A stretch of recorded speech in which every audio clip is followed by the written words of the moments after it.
Imaginez cette situation. Vous êtes en pleine réunion importante, tout le monde vous attend. Votre clé USB n'est plus reconnue, votre micro refuse de fonctionner et une touche essentielle de votre clavier ne répond plus. Vous redémarrez. Rien. Vous changez de port. Toujours rien. Et à ce moment précis, une question vous traverse l'esprit.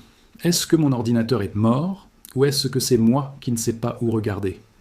La réalité, c'est que dans 8 cas sur 10, votre ordinateur n'a rien de grave. Le vrai problème, c'est un mauvais diagnostic. Et c'est exactement ce que nous allons corriger aujourd'hui. Bonjour et bienvenue sur Univers Technologique. Les problèmes de ports USB inactifs, de microphones instables ou de touches de clavier défaillantes sont parmi les pannes les plus frustrantes, car elles apparaissent sans avertissement et bloquent tout. Ce qui est encore plus grave, c'est que beaucoup d'utilisateurs, par panique, changent du matériel inutilement, aggravent la panne ou perdent des heures à tester des solutions au hasard sur des forums. Or, comme le dit un principe fondamental en maintenance informatique, un bon technicien ne répare pas vite, il répare juste. Aujourd'hui, je vais vous montrer comment raisonner comme un professionnel, pas comme un utilisateur paniqué. Pourquoi est-ce que vous devriez rester jusqu'à la fin ? Si vous vous êtes déjà dit « mon PC devient lent sans raison », « mon micro marche chez les autres mais pas chez moi », ou encore « avant, cette touche marchait très bien », alors cette vidéo est faite pour vous. À la fin, vous saurez distinguer une vraie panne matérielle d'un simple bug logiciel, corriger les lenteurs liées au périphérique et résoudre les problèmes de micro et de clavier sans remplacer inutilement du matériel. On commence par la première partie, comprendre l'origine des problèmes.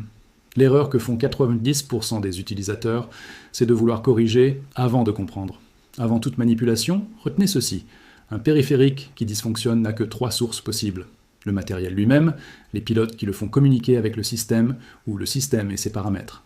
Et voici un chiffre clé que tout technicien connaît, près de 80% des pannes de ports USB, de micro ou de clavier sont logiciels. Comme le dit un proverbe, quand on ne sait pas où l'on va, tous les chemins deviennent des erreurs. Alors, posons les bonnes bases. Partie 2, on s'attaque aux ports USB, le piège des fausses pannes. Quand un port USB cesse de répondre, la plupart des gens concluent trop vite, le port est mort. En réalité, le port est souvent fonctionnel, mais il est désactivé, mal piloté ou mal géré par le système. Les symptômes fréquents sont un périphérique non reconnu, une détection très lente ou des déconnexions répétées. Alors, première étape, la vérification physique, la logique du technicien.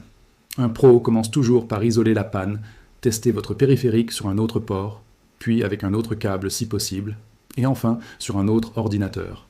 Si le périphérique fonctionne ailleurs, le verdict est clair. Le matériel est innocent. En diagnostic, ce qui est simple doit être éliminé en premier. Maintenant que le doute matériel est levé, passons à l'analyse système.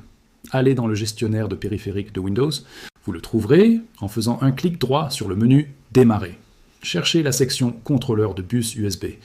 Vous verrez une liste de concentrateurs USB ou périphériques composites. Faites un clic droit sur ceux qui posent un problème et choisissez « Désinstaller l'appareil ». Ne vous inquiétez pas, ce n'est pas dangereux. Ensuite, redémarrez simplement votre ordinateur. Au redémarrage, Windows va automatiquement réinstaller ses pilotes proprement, ce qui corrige énormément de bugs. Mais il y a une troisième étape, une cause majeure souvent ignorée, l'économie d'énergie USB. C'est le réglage caché qui peut ralentir votre PC. Windows, pour économiser de la batterie, surtout sur les portables, peut décider de couper l'alimentation de certains ports USB. Un port que Windows éteint trop agressivement devient instable et provoque des déconnexions. Pour corriger ça, retournez dans le gestionnaire de périphériques, faites un clic droit sur chaque concentrateur USB racine, allez dans Propriétés, puis dans l'onglet Gestion de l'alimentation. Décochez la case, autorisez l'ordinateur à éteindre ce périphérique pour économiser l'énergie. Faites un ça pour tous, et vous verrez une différence notable de stabilité. Passons à la troisième partie, le microphone, quand le silence n'est pas une panne. Votre micro est détecté, il apparaît dans la liste des périphériques, mais aucun son ne sort. Dans la majorité des cas, il n'est pas cassé, il est simplement bloqué. Mais par quoi ? Les paramètres et la confidentialité de Windows. Depuis quelques années, Windows a renforcé la sécurité et demande une autorisation pour que les applications puissent accéder au micro. Allez dans les paramètres de Windows, puis dans Confidentialité et sécurité, et enfin Microphone. Vérifiez d'abord que l'accès au microphone est bien activé tout en haut. Ensuite, faites défiler la liste et assurez-vous que l'application que vous utilisez, comme Zoom, Discord ou votre navigateur, a bien l'autorisation d'utiliser le micro. C'est tout bête, mais ça bloque des milliers d'utilisateurs chaque jour. En informatique, ce qui est autorisé fonctionne, ce qui est bloqué échoue.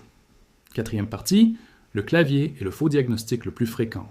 Imaginez que vous tapez un mot de passe et que ça ne marche pas, ou que vos raccourcis habituels ne fonctionnent plus. Chaque semaine, des claviers parfaitement fonctionnels sont remplacés simplement à cause d'un changement de langue. Vous avez peut-être appuyé par erreur sur Alt plus Maj ou Windows plus espace, ce qui fait basculer votre clavier de AZERTY à QWERTY. Regardez en bas à droite de votre écran, près de l'horloge. Si vous voyez ENG au lieu de FRA, vous avez trouvé le coupable. Cliquez dessus et rebasculez en français. Une panne qui n'en était pas une. 5e partie, les outils de diagnostic professionnel. Un bon technicien ne travaille jamais à l'aveugle. Il s'appuie sur des outils, des données et surtout des sources officielles. Au lieu de télécharger des réparateurs de PC douteux, utilisez les outils intégrés à Windows. L'observateur d'événements, par exemple, même s'il est un peu complexe, enregistre chaque erreur système et peut vous donner des indices précieux sur l'origine d'une panne. Pour les pilotes, n'allez jamais sur des sites tiers. Allez toujours sur le site du fabricant de votre ordinateur ou de votre carte mère, c'est la seule source fiable. Enfin, parlons des erreurs à éviter absolument, celles qui transforment un bug simple en panne grave. La première, installez plusieurs antivirus. Ils entrent en conflit et ralentissent tout. La deuxième, utilisez des nettoyeurs de registres comme CCleaner de manière agressive. Le registre est le cœur de Windows. Le modifier sans savoir ce qu'on fait peut rendre le système instable. Et la troisième, suivre des tutoriels qui vous demandent de taper des lignes de commande sans expliquer ce qu'elles font. Comprenez toujours l'action avant de l'exécuter. Pour conclure, en informatique, la méthode est plus importante que l'outil. Diagnostiquez avant d'agir, testez avant de remplacer, et comprenez avant de conclure. La précision vaut toujours mieux que la rapidité. Si cette vidéo vous a évité une perte de temps, un achat inutile ou une mauvaise décision, alors elle a rempli son rôle. Si c'est le cas, laissez un like pour soutenir la chaîne, posez vos questions en commentaire, j'essaierai de répondre à un maximum d'entre vous. Et surtout, abonnez-vous à Univers Technologique pour ne plus jamais être pris au dépourvu par la technique. Merci d'avoir regardé et à très bientôt.